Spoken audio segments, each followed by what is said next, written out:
All you really need in the next 10 seconds or so is this 1 quart of air right in front of your nostrils. I will need a little bit more air and a bit sooner because I'm on stage, and the sight of Paula Killen always makes my heart beat a little faster. Ow!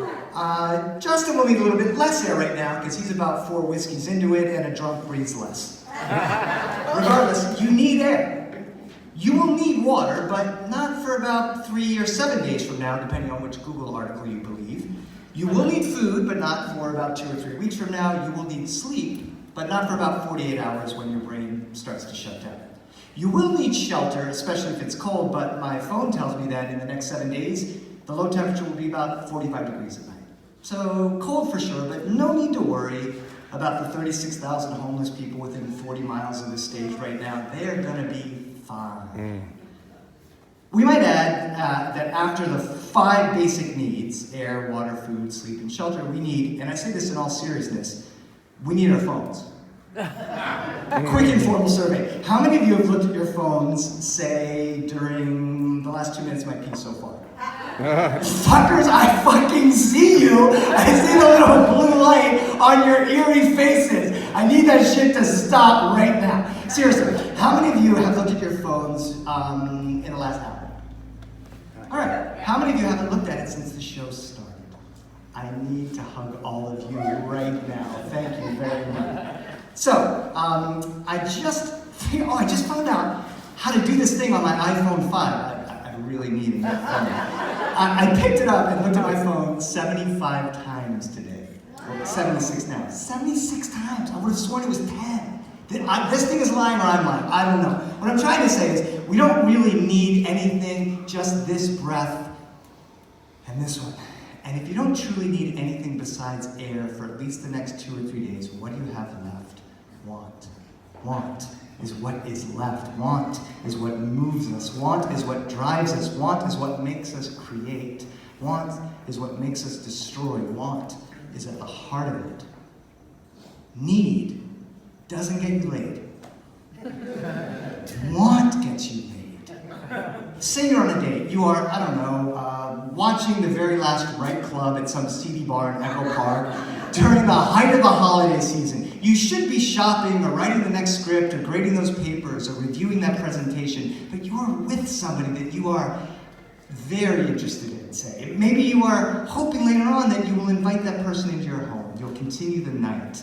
You know, you'll have fabulous conversation and you'll end up upside down on each other. You know, finding folds and crevices for your tongue, smelling their smell, feeling a closeness that will push back the darkness and make you forget all of it, about your sad past and your uncertain future, at least for tonight. And after one of us up here finishes one of our amazing pieces and the crowd erupts in raucous applause and Justin screams so hard into this mic, one of his lungs explodes. You only need one lung, by the way. You lean over to your baby and you say, I really need you. You know, a baby needs food, a toddler needs safety, a middle schooler needs an advocate, a high schooler needs an $800 pair of sneakers. A grown-up on a date needs you? Fuck that! You have a whole house full of need, a job full of need, a family full of need, a country full of need. You don't need that shit tonight. Tonight you want to be wanted. You want. Same scenario in the applause after Abby's story later on. You lean over, you put your lips on their ear, and you whisper, I want you. I want you. God damn, when is this fucking show gonna get over? Let's get the fuck home and get out of our clothes and see what we can discover. Right there, fuck you fucking fuck, that's awesome. Need doesn't get you laid. Need doesn't get you a job. Need doesn't get you hired. Want gets you hired. You're, I don't know, meeting huge TV producers around a big table high in the hills to pitch your latest TV series. They've just served yerba mate and fancy mugs with those crazy tube straws and talk about how amazing you are. And after pleasantries, they ask, why should we make your show? You say, because I need this. I need a fucking break after all these years of these fucking meetings and after all these scripts and pitches I've written. I'm 30K in debt. I took the bus over here and I walked a mile up the hill because I had no room on my credit card to afford Uber.